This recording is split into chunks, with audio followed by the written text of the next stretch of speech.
I would compare her to Mammon. Don't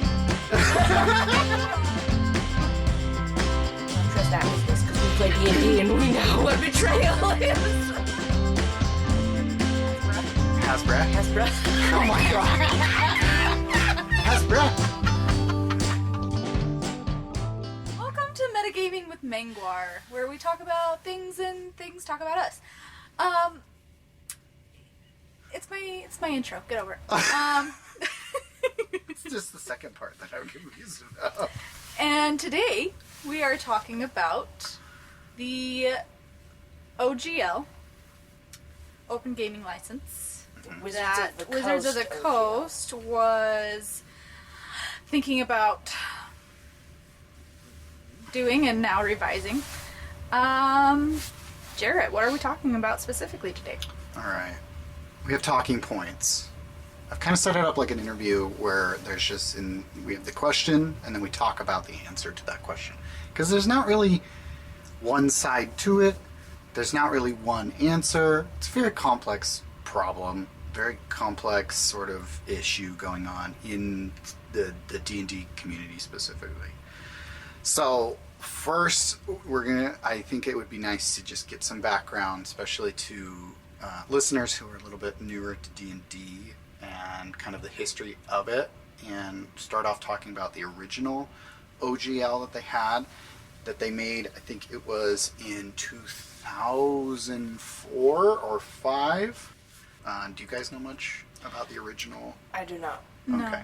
So it was very much like whatever you make is going to, the OGL basically, the attitude of it, the attitude of the language and the legal jargon was, whatever it is you guys are making is going to help the brand and help the company, because it's going to drive interest into playing the game, which will then make you buy the books, yada yada yada.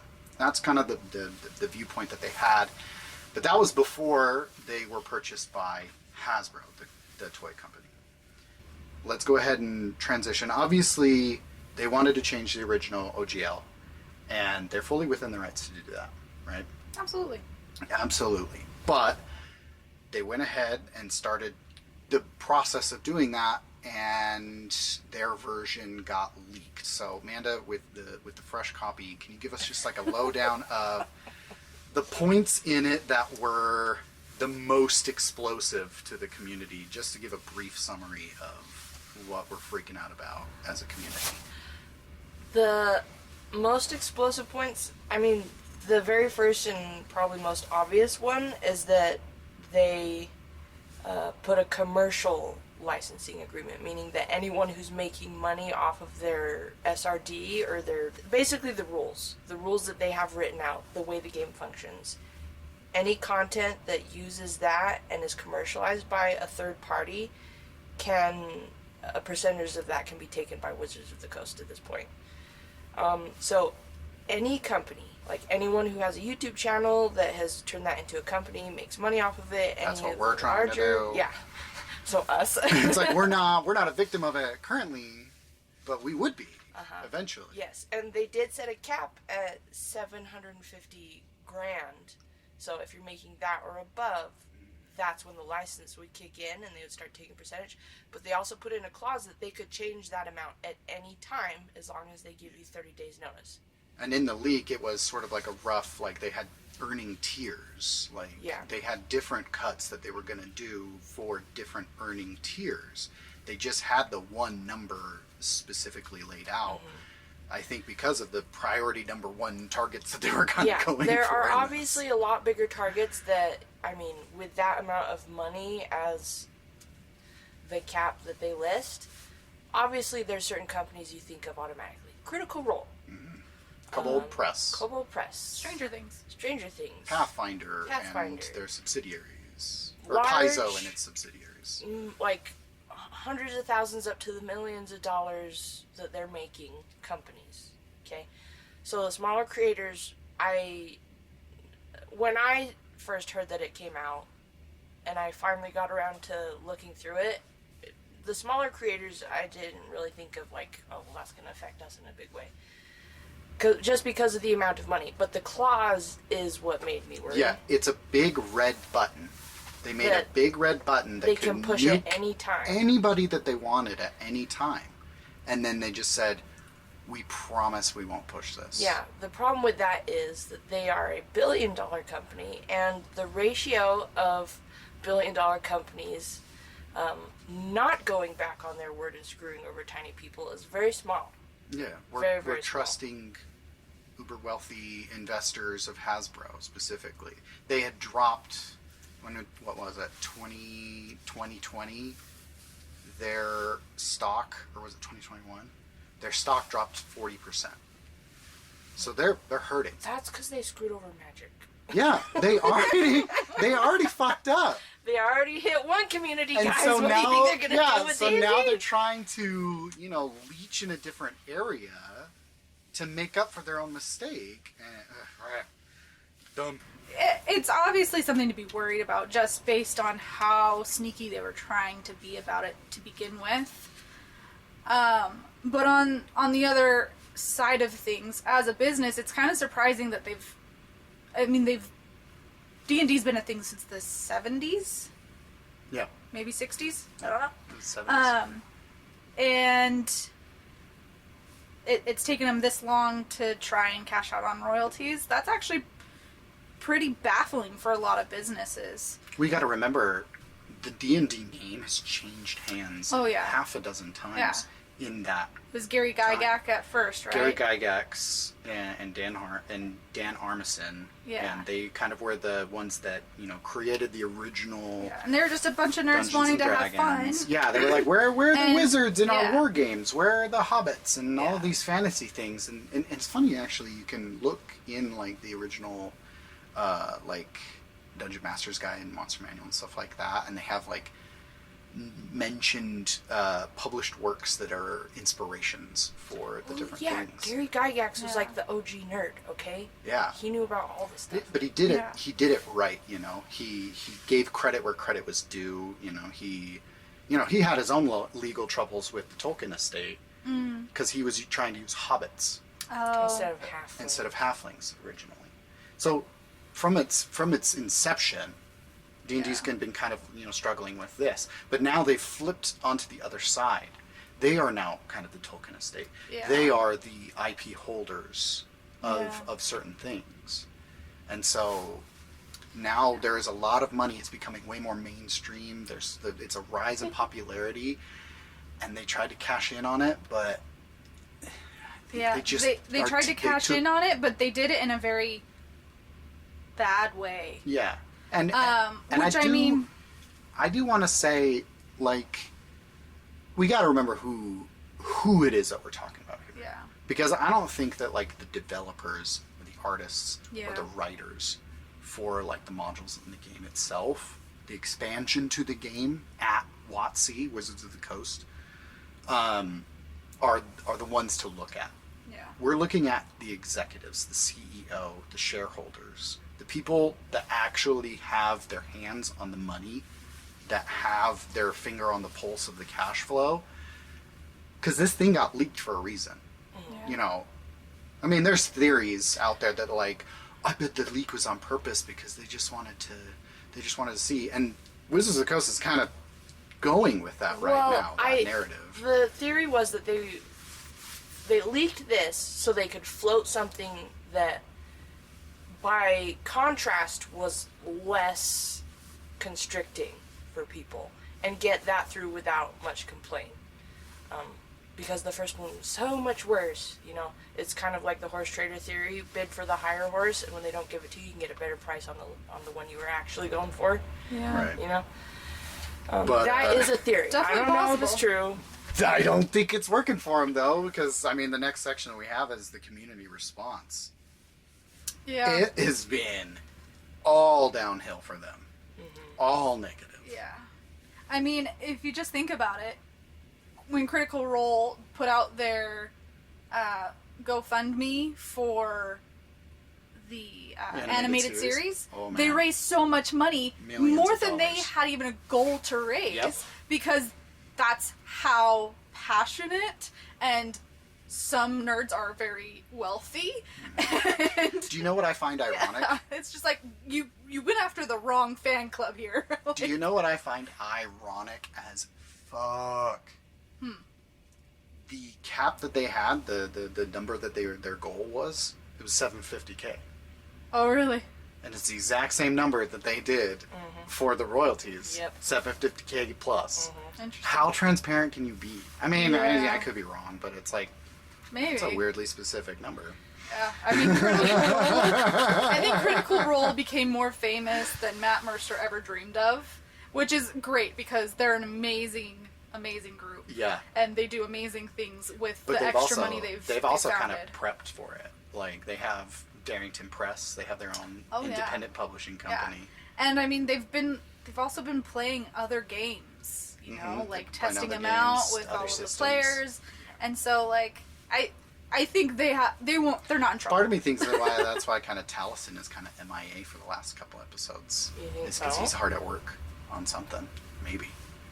Because he has the most experience with all the other systems. Matt has admitted saying, like, I've played Pathfinder and D&D. That's it.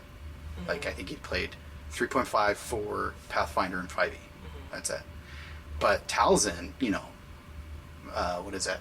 The Vampire Masquerade. I think Taliesin a is Gary bunch of Gygax different- reincarnated.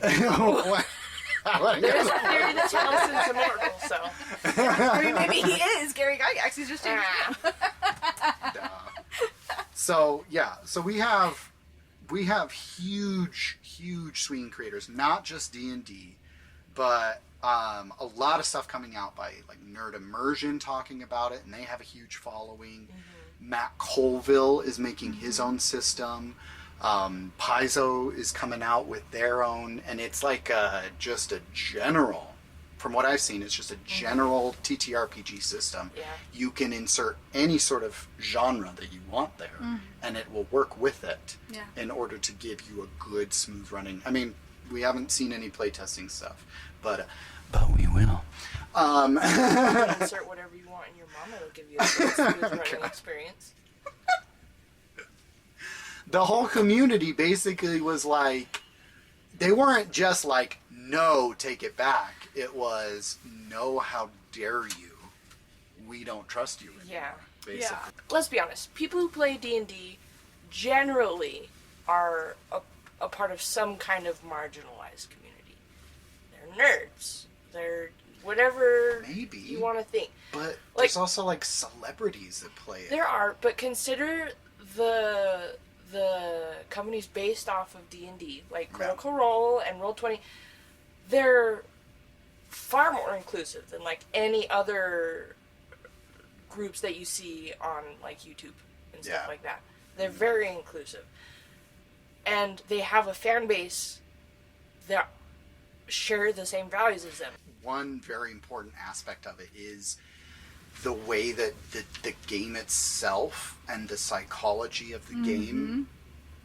So Wizards of the Coast is asking to cash in on your D&D character.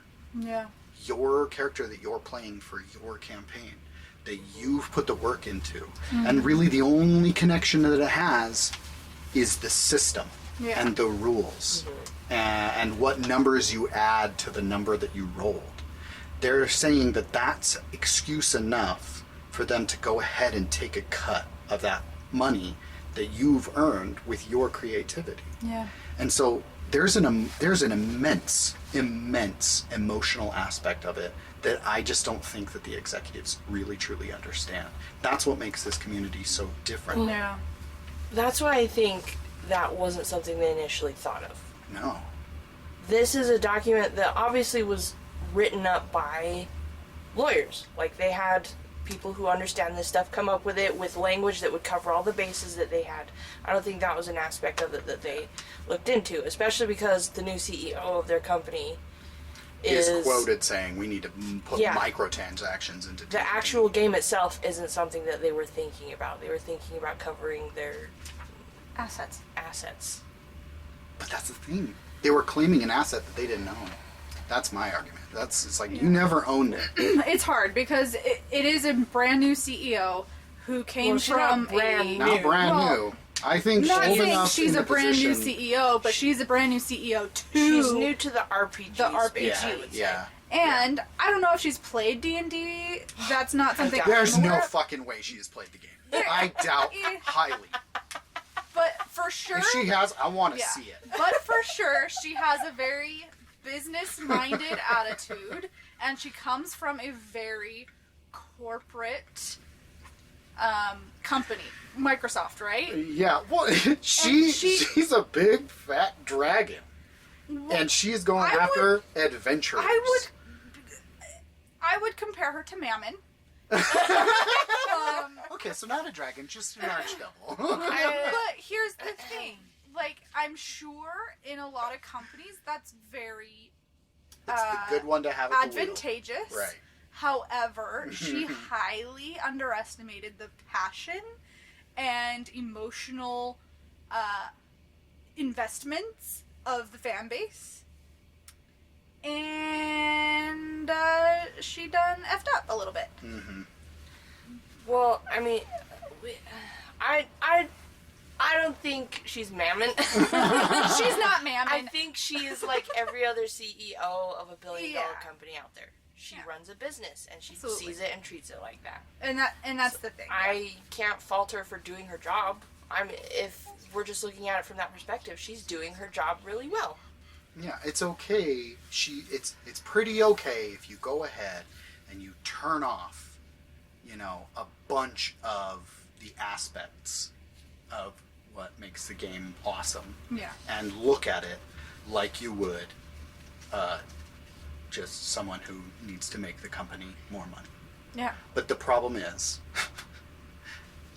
that's not how you can run this kind of company. No. You can't, not in the long run. and the ripple effect is already out there. The community has already reacted. And some of them, from what I'm seeing on Twitter, YouTube, all the different social media platforms, TikTok, all of them have banded together to say not only, no, we don't accept this, but we're bailing. We're jumping ship. Well, I think there's a reason why they thought they could do it, but there's also a reason why it didn't work out. There's something that they didn't see. Right. So, this has happened many times with other different companies, other different things that the public likes to consume, like YouTube, for example. Oh yeah, they've been in their hot water. Used to have no ads. Remember that? 2005, getting on YouTube in middle school in the computer lab. Yeah, dude. No ads, man. Freaking great. And when the YouTube was the Wild West. You could There was put some on a terrible things you could find there if you knew where to put go. on a music video, minimize the window, go do other stuff, and listen to our headphones. Now, if you're doing that on your phone, you have to have YouTube Music. You can't minimize something that's classified. You Yeah. have to pay for that privilege. Yeah, and There's double ads, or you can pay for YouTube Premium. yeah, They did that in small steps, eventually making people pay money for something that used to be free. Okay, the problem with that is it's online. It's something that works only over the internet. You can't have access to it unless they allow it. So you have to pay if you want it. Dungeons and Dragons, it is not only available online.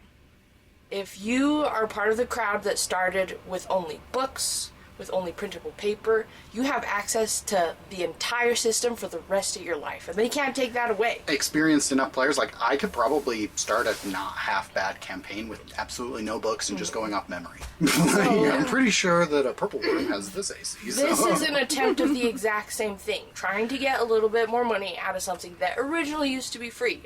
The problem is that they can't block access to the previous versions of it. Because it's a physical thing. It's not only...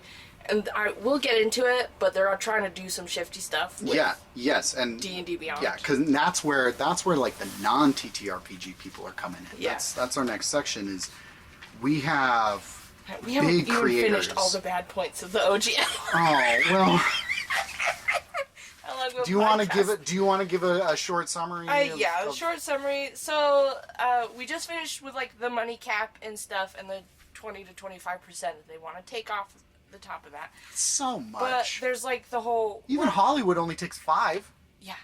Good lord. They want a large percentage. 25%, That's predatory. that is more than expected overhead for a lot of small companies. If someone came in and said, I need 25% of your income after this, your business is done. Your business is done. You can't survive off of that. Yeah. So, and they do explicitly say hugely successful businesses that generate the 750 grand. The problem is that they put language in the OGL that means they can also do it to small businesses, and that's why everyone got freaked out. Because they're like, well, you did say that you were just going after the big companies, but you made it possible to come after us too, and we ain't gonna trust that business because we play D&D and we know what betrayal is. So now the big red button does two different things, and now even the tiny creators are scared. And We've played so many campaigns where we've simulated this exact experience. We know what happens. okay, what else? Okay, so they included a section of like, what if I don't, I'm quoting here, what if I don't like these terms and don't agree to the OGL commercial? That's fine. It just means you can't earn income from any of our SRD-based D&D content. So any of the rulebook stuff. Like if you publish systems or characters or classes or anything. You just, if you had a business based on that, you can't make money anymore and your livelihood is gone. That includes revenue from platforms as well. So even if you gave it out for free on YouTube, but you earn YouTube subscription money, you have to pay them. That's how it works. So even if you are handing it out for free, if you're handing it out on a platform where you are big enough that you are making even a little bit of money, they can still take that from you. So then they list like the content that is covered by this, and this is where a lot of people are tearing it apart at this point, the OGL, to see if it's actually feasible or not. So the content covered is stuff that's like the game mechanics, the classes, subclasses, monsters, spells, items, stuff that you have made to be compatible with Dungeons & Dragons 5th edition. So, homebrew. Anything homebrew that you have made available for other people to use. They can snap it up. Nom, nom, nom, nom, nom. You're like, okay, this is ours now. They already did that to Matt with his gunslinger class. That's why he hasn't come out with any subclasses since then. Of course, he's also very busy. Yeah. So, even though they say in their OGL, and we're kind of being redundant at this point, that they said, it's not about you guys, we're just doing it so we can make money off the big people. Then leave us out of it. They made it possible to do so. Then leave the little guys out of it. You can put language in there that excludes the smaller companies. You can. But they didn't. Yeah. And they did that on purpose. So the community hates it. That's not news currently. Yeah. But this has rippled into non-TTRPG level news because of the predatory nature of it. So we have like independent news creators like Philip DeFranco and even commentators like Moist Critical taking up the banner saying, this fucking sucks. What are you doing? Please stop. And then even like legal creators like Legal Eagle, he even, deconstructed in a couple different videos. Yeah. Deconstructed, and he's a lawyer, so he says it in a very lawyer way, but he's even saying that there is a dubious nature as to whether this OGL would really hold up in court. And I love the way he puts it because the way that copyright and trademark work is that you cannot claim ownership over a manner of process, or like what does he say? Oh, I wish I would have wrote it down. But basically, like the rules and things like that are harder to trademark because it's just a way of playing the game. And the whole thing that we've been doing in this podcast is been telling our viewers and our listeners how to break the rules and how to stretch them and mold them how you want to play it. And so I loved his argument in that, like, in terms of like actual court, like if they do take, let's say Paizo or something to court because their rules are too similar, there's a good chance that the judge would just throw it out anyway because you can't copyright the rules of football. The NFL does not own the game of football. They own the games, the matches that they broadcast, and the different trademarks and the logos and all of that. But you can't say, oh, well, you can't play a game where you have to cross 100 yards and get to the end zone. Yep. You might be able to trademark the word end zone or copyright the word end zone or something like that. But then it's just like a little flavor change in that, and that's it, because you can't copyright or trademark a process or a manner of operation within this hobby. And so I really loved his take on it. Shout out, Legal. I'm sure that his viewers are not going to really be all that excited about this podcast, but we do need we love to ya. put like the videos that we watched. Yes. To all the learn videos about that we're mentioning are going to be in the comments section of Because this honestly, podcast. I wouldn't really understand half of what we're talking about unless we had actual lawyers making videos about this. Yeah, the only reason that we're so late on this bandwagon is that we had to do our own research and find out where we lie. And we wanted to wait till January 13th when they were supposed to actually release send something. it out. But then they got scared and ran back to their cave And to that, reassess. let's talk about it. Oh, goodness. Oh, my. And Amanda's got highlights, too. Yeah, they reassessed, and they reassessed like they meant to do it in the first place. Yeah, this response almost makes me more upset than the actual leak The did. response makes you upset? Yep. They gaslighted the hated entire it. community. I hated the response. At least that's But what it feels like. let's read it. Can I read it? Yes. I'd love By to. all means. I'm gonna have fun with this. So this is an update. This is published on D&D Beyond. I'm reading this is their works. An update on the Open Gaming License. When we initially conceived of revising the OGL, it was with 3 major goals in mind. All right, let's see. First, we wanted the ability to prevent the use of D&D content from being included in hateful and discriminatory products. That's what we were talking about with the original OGL. It was missing that. Yeah. And I'll be honest, I've looked around, and there are some pretty shitty, games that are like extensions to the game that are really crappy. And so, yeah, they needed to do that. That's something they needed. All right. Second, we wanted to address those attempting to use D&D in Web3 blockchain games and NFTs by making clear that OGL content is limited to tabletop role-playing content like campaigns, modules, and supplements. I'm not seeing what they're talking about. Do you know what they're talking about? Critical Role. That's all.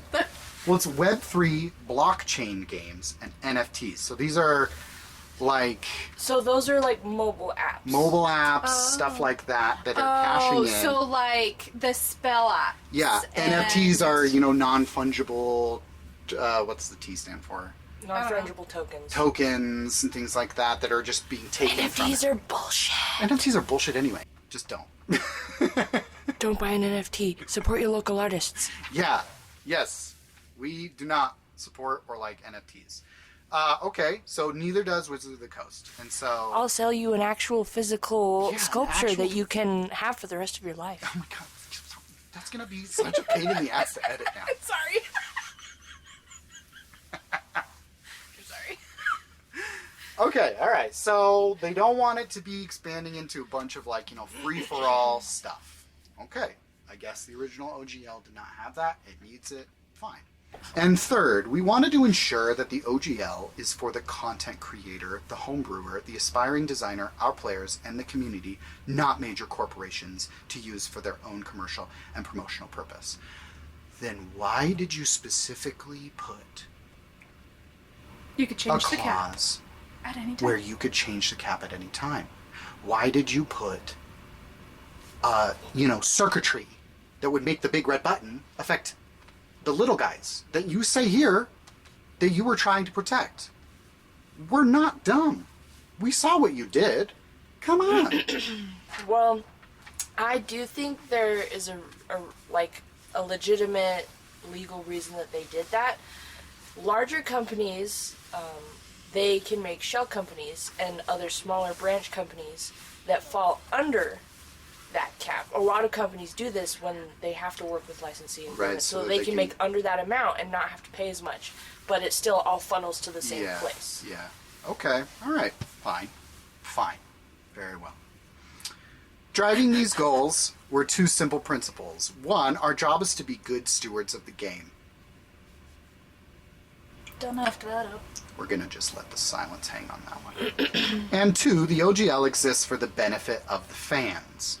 Nothing about those principles has wavered for a second. I think wavered. I think it more than wavered. I think it more than wavered. 15 pages. Pretty wavered. transparently, it more than wavered. And it is not for much longer than a second, because you got to remember how there's fucking paragraphs, but it's not how long it took them to even come up with this. Yeah. 1 page. What is it? 1, 2, 3, 4, 5-ish paragraphs. 6. Come on, guys. That is why our early drafts of the new OGL included the provisions they did. That draft language was provided to content creators and publishers so their feedback could be considered before anything was finalized. But just the language and the attitude of this that comes off is like, that's why it leaked. Yeah, we totally meant for it to get out so that you guys could give us feedback. No, you didn't. The draft language was provided to content creators and publishers so their feedback could be considered before anything was finalized. Okay, nobody says that that's true. And whoever you did give it to, they've remained silent, and probably for good reason. In addition to language allowing us to address discriminatory and hateful conduct and clarifying what types of products the OGL covers, our drafts included royalty language designed to apply to large corporations attempting to use OGL content. It was never our intent to impact the vast majority of the community. That's just another way of saying, trust me, bro, we weren't going to push the big red button. Trust me, bro.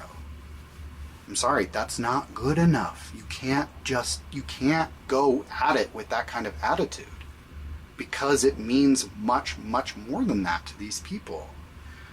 However, it's clear from the reaction that we rolled a 1. I'll give him props for that. That's pretty good. Yeah. Whoever wrote this at least has played the game. Yeah. Or at least consulted You know what someone my who theory played the is? game. You know what my honest theory is? Yeah, let's hear it. CEO and corporate wrote the OGL. An employee leaked it because they were like, this is fucked. The community responded, and the corporate was like, hey guys, Corporate's how like, you get paid hey, hourly. PR team, take care of this for us, would We're ya? gonna pay you a little overtime to fix our mistake. What should we say? I really honestly think that the people at D&D Beyond had to draft this because it was published on D&D Beyond. They could have done it on like an official Wizards of the Coast Twitter, or something like that, but they did it through D&D Beyond for a reason. I think that they wanted the apology to come from people who maybe know a little bit better. So I'll give them credit for that. Yeah. I'll give them credit. But it's still an assumption. I could be wrong. It is an absolute theory and whatever that word is. Words with Cass. Words with Cass. If we do a Words with Cass segment, it needs to have like a real nice classical music. Oh yeah. Can it be flute? Oh, yeah. What's with you and flute? Flute music is the best, man. It has become clear that it is no longer possible to fully achieve all 3 goals while still staying true to our principles. So here is what we are doing. All right. The next OGL will contain the provisions that allow us to protect and cultivate the inclusive environment we are trying to build and specify that it covers only content for TTRPGs. Okay. I have no problem with that. None. It's just, I don't know. They did more in this small thing to actually, improve the OGL than they did in the entire, what is it? 15 pages. 15 I printed pages. 15 pages. And that includes the actual OGL plus the statements and questions that they answer. Yeah. So, yeah. Ugh. That means that other expressions such as educational and charitable campaigns, live streams, cosplay, VTT uses, etc., will remain unaffected by any OGL update. Content already released under 1.0a will also remain unaffected. That was another thing we forgot to mention. It rolled back on previous content that you made. So they'd be able to cash in on stuff that you already made under the previous OGL. Not cool. What it will not contain is any royalty structure. It also will not include the license back provision that some people were afraid was a means for us to steal work. That thought never crossed our minds. Don't say that, because it obviously did. Don't claim that it never did when you put legal, lawyer-approved jargon in there to make sure that you could do that.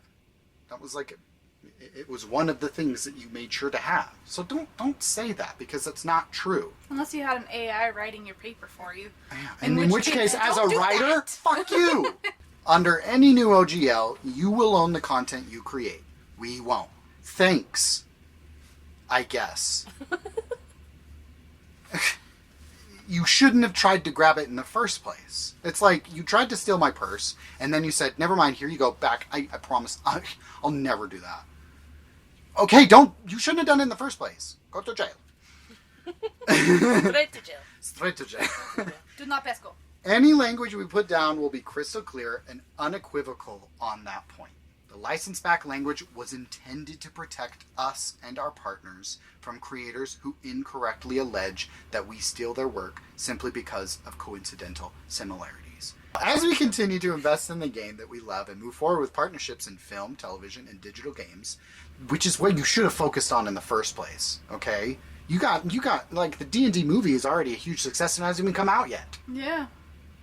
Which, I mean, we'll see. Cash in on that. We'll see if it continues to be a huge success based on the people who are pissed. I know. Yeah, you might have just shot yourself in the foot there. As we continue, and they have 2 canceled games too. But to be fair, we will still go see it because we are huge nerds and we still I'm love gonna D&D. go see it. Yeah, because I was So if you stoked love about it before D&D, this. don't be mad at the movie. And be these mad executives, at the people. yeah, these executives are not the same ones that probably beat the movie deals and all that. Anyway, as we continue to invest in the game and move more than television games, that risk is simply too great to ignore. The new OGL will contain provisions to address that risk, but we will do it without a license back and without suggesting we have rights to the content you create. Again, thanks, I guess. Your ideas and imagination are what makes this game special, and that belongs to you. Yeah, you're right. You probably should have thought of that when you wrote the first one. A couple of last thoughts. First, we won't be able to release the new OGL today because we need to make sure we get it right, but it is coming. Smart. Second, you're going to hear people say that they won and we lost because making your voices heard forced us to change our plans. Those people will only be half right. They won, and so did we. Oh my that god! That part made my insides squick a little bit. You admitted you rolled a nat 1. Part of rolling a nat 1 means Owning your failure. you fucked up. And if you have a good GM, there's consequences to that one. And we're starting to see them. People, there's a bit of an exodus. I wouldn't call it a mass exodus because People there's are reason still to play the very game much still. in love. I'm not boycotting, Dungeons and Dragons. I own all the books I need. They're not really going to make any more money off of me. Exactly, but it's going to make me think twice about expansions. Is it going to have enough in it for it to be worth giving them more money for me? Our plan was always, in italics, always to solicit the input of our community before any update to the OGL. The drafts you've seen were attempted to do just that. So the 13th was what? How much of a heads up and community feedback were you going to give? When were you going to give the community an actual legit official look? Because it was a leak. You can't take that back. You can't take the fact that it was a leak back and say, well, we were always going to get your feedback. You had dates on there. I mean, I'm going to give them the benefit of the doubt on that point because it was a leak. I mean, the dates, because it was a leak, that's not Yeah, an you can't official. take the dates seriously. Yeah, they could have just thrown those in as an arbitrary thing. And I mean, again, because it was a leak, we don't know how much of this what they had planned on changing already. I mean, they initially talked to lawyers about drafting this. They got everything put down that they needed to, probably with the CEO's directive of like, we need to change these things so we can make potentially this amount of money in the future. And then I think they were going to run it by other people. It could have been like towards the beginning of 22 that they started working on the OGL. Yeah. And then, whatever dates they had in mind, blah, blah, blah. But that's an assumption. It is a benefit of the doubt. Yeah, it's the benefit of the doubt. It's an assumption that they would have gone that route, but I can't condemn them specifically because of that. It was a leak. Yeah. My part, I can't blame the community for saying, this is a bunch of hogwash. Because it does sound like that. But okay, all right. To each their own. We want to always delight fans and create experiences together that everyone loves. Womp womp ba-dum. We realize we did not do that this time, and we are sorry for that. Okay. Our goal was to get exactly the type of feedback on which provisions worked and which did not, which we ultimately got from you. You're welcome. Any change this major could only have been done well if we were willing to take that feedback, no matter how it was provided. So we are. Thank you for caring enough to let us know what works and what doesn't, what you need and what scares you. Without knowing that, we can't do our part to make the new OGL match our principles. Finally, we'd appreciate the chance to make this right. We love D&D's devoted players and the creators who take them on so many incredible adventures. We won't let you down. That last part, fine. On me personally, Jarrett, I can give them that chance. It's a legit apology. Could have been better, Could have been okay. better, yeah. All right. A little bit of a gaslighting at first, but ultimately admitted they were wrong. I think they should have left out the they won and so did we. Yeah, it makes it clear that there is that sort of dichotomy within the company, that some people are thinking that the fans are somehow an adversary, that they are withholding money that they deserve or that they are entitled to. Well, a lot of business is treated as a competition where you're trying to see how much money you can get out of your customer base, and that's where that kind of vernacular rubs me the wrong way, because this isn't a competition. It's not a we won, they won, who won kind of thing. It's a we're scared and hurt by this. Please do something about it. It's not a we got one up over you. It's not that kind of a situation. No. I'm already spending money. Yeah. I'm already excited to spend that money. Yeah. But you, Wizards of the Coast, are getting mad that I'm also spending money at Cabal Press or on Critical Role or on any of these other, independent companies that, yes, are kind of piggybacking on your system, but they're not going ahead and trying to make money off of, like, specific, Faerun, in IPs and stuff like that. There are people, and they mentioned, we gotta make sure that we do our due diligence in that part. And I said, yes, go ahead. But we went over those parts that were predatory. We went over those parts that we ran over every aspect of that big red button that they were just like, we promise we won't push. Wink, wink. Yeah. Wink, wink. There's now a rift, and that sucks, honestly. So, I think that they could have pulled this off if 5e was an edition that they had released 15 years ago, or even before that. If this is one of the original things that they come up, they were still a small company, they weren't owned by Hasbro, they could get away with this. Because the attitude of people of small companies with like an intimate group of people, like small people, like Critical Role, they would be like, yeah, you go get that bag, take all the money you can, grow, get big. Versus a company that's already as big as Wizards of the Coast is vastly different. The fact that they're so big, I think, is why it this OGL tanked. But so they're the bad. Goliath of the community. There's nothing bigger than them. Even their closest competitors are a fraction of the size because they have Big Daddy Hasbro, who's actual funding. Paizo, these other publishing companies, Darrington Press and stuff like that. They're tiny, teeny tiny. That's why I think comparatively. That's why I think it tanked so hard because Yeah. they are, from everybody else's view in this community, they're the big bad. They're big brother. They're the one holding everybody's leash.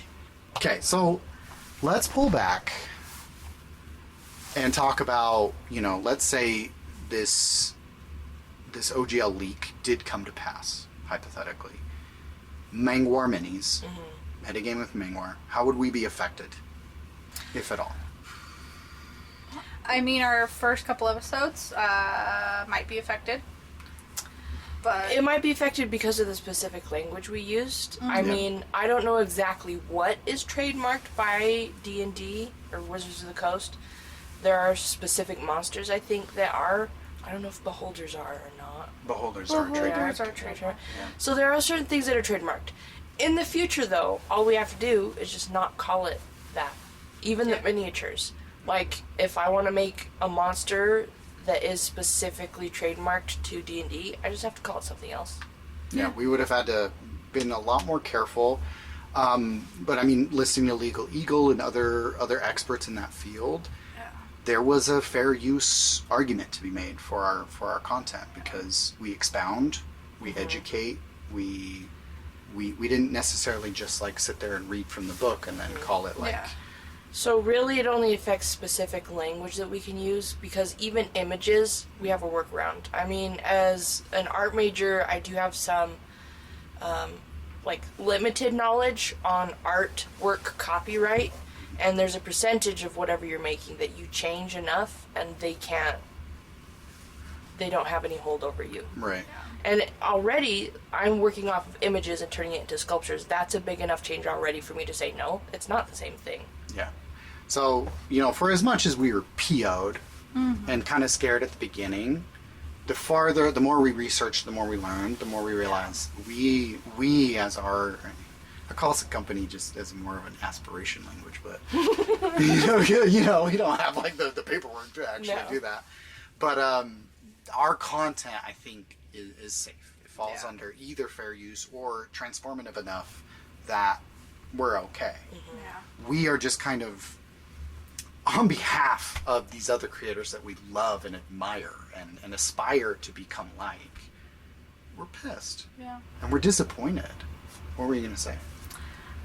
I was just gonna say it's scary to us in a way, but it's also like if the Greeks came out and said, hey, now anybody who uses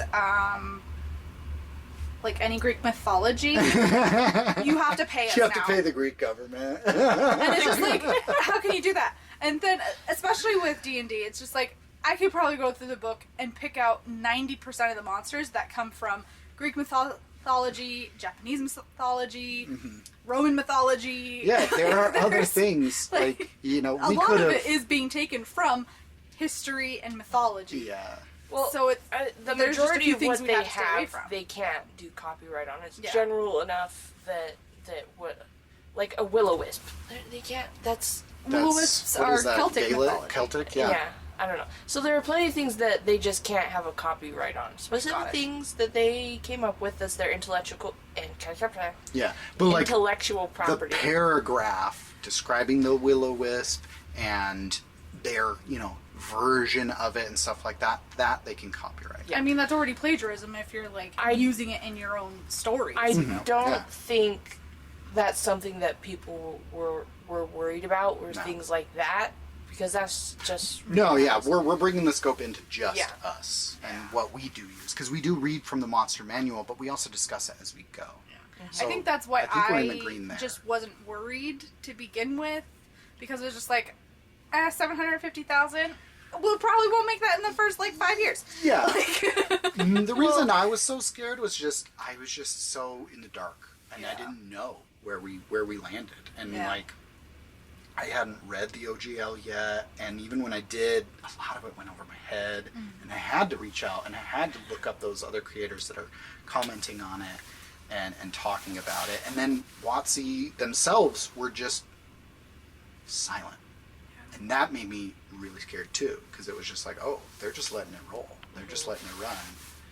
So, and it was like, I can't afford a lawyer, you know? So like, if we do fall into that hot water, it would have been rough, especially this early. But there was kind of an upside, like, you know, we don't have investors yet. We don't have, you know, a big bankroll that we're working on. We're doing this with our own, you know, time and money, and seeing what we can make of it. Yeah. And so it was just, The I guess it was just, yeah, the unknown, you know. So for us personally, with our side, I think that it's okay to say that we side with the creators that are saying this is not cool. We don't blame the people that are just like totally boycotting anything coming out of Wizards of the Coast. We probably won't, because we're going to give them that chance. And I mean, I'm not gonna boycott Wizards of the Coast specifically. I was never a fan of D&D Beyond to begin with. I prefer having a physical copy Yeah. of whatever it is I need. yeah, and then I can like write down any of the homebrew stuff. I just need that. D&D Beyond's not perfect, So, guys. if anything, I'll just boycott D&D Beyond, because I've never really wanted it anyways. It requires absolutely no change. I was already boycotting it because I'm stuck in the paper age. So really, there's no change in my life at all. It's like how COVID was. They said, don't go out and talk to anybody. I was like, that's my life anyways, so. I But don't like talking. we are going to open up. I think it would be nice, and we did discuss opening up this channel and our content specifically to other systems and other, you know, lore bases and fantasy worlds and things like that. So if you jump into those comments and you let us know, you know, these different systems that you've played that you're really excited about, or these different fantasy worlds that you think are really cool, or sci-fi or whatever, that you would like to see Amanda kind of take on in her sculpting. That you would like to see Mangwar take on as she explores these many universes that are available Yes, to her. yes. Mangwar is not limited to her own dimension. She is quite the powerful caster. But I think that we're gonna keep doing Wizards of the Coast and D&D specifically the favor of making content about their stuff. But we're also going to keep in mind that what we're doing here is more of a favor to them than it is anything that they necessarily need or that we necessarily need. And so we're going to keep that, I think we're going to keep that attitude. And if they continue to be predatory and they're coming out with updates for certain things, D&D Beyond specifically, that I think might not be good choices either, we won't go in on that because it's kind of too new. I don't really know too much about it yet, but we're going to see what the future holds. But if you guys think that there's more reason for us to go ahead and do like a full shift, let us know in the comments. Let us know what you think. Any final thoughts? As it stands, I think for the most part, it's kind of mostly for the fans and the content creators that are freaking out over this, and then partially like we hope things change on Wizards of the Coast side. Me personally, I'm 50-50. Yeah, we'll see. I do support the fans, but I also think what Wizards of the Coast was objectively a sound business decision. I don't think they were thinking about the microcosms that exist, all the smaller channels and things like that when they wrote this. I don't think that was something they had wrapped their head around completely. So I'm not mad. I think it was dumb, but I'm not mad. But they haven't officially done anything yet. There was a leak, and then they responded to it, and now we're waiting. So we're at least going to give them to like the end of the year to kind of officially release. Even if they had released this original version, I wouldn't necessarily be mad. I do think it's businessly sound, however you'd say that. I still would have been mad. At the end But of the day, I'm they have very the sensitive right. to the microcosm. At the end of the day, they have the right to do whatever they deem necessary for their business. However, there were things written in there that they had no actual right to put in. Ethical right. Ethical right, yeah. Like, you can't put a copyright on what's it called? Fair use content. Fair use content. That Transformative content. Yeah, you can't do that. However, everything else, we get it. You want to make more money. Go after those NFTs, wizards. Kill them. Get them. Sick them, boy. Sick 'em. Get 'em. We're fully on board with that. But you just didn't make the language very clear, bruh. You did not. Hasbra? Hasbra? Hasbra. Oh my god. Hasbra? Oh, sorry. We want to be on your side. We want to be on your side. We love your stuff, and we've been such avid fans of you. And we're not. We're a little mad, but we're mainly disappointed. So I'm looking forward to the OGL because I do have high hopes that they are going to rein it in, get that language specific, protect the smaller ones, go after the ones that have no business doing what they're doing, and be better. and just be better. Don't be sorry, just be better. That's all we say. We'll leave it at that. How about that? That sounds good to me.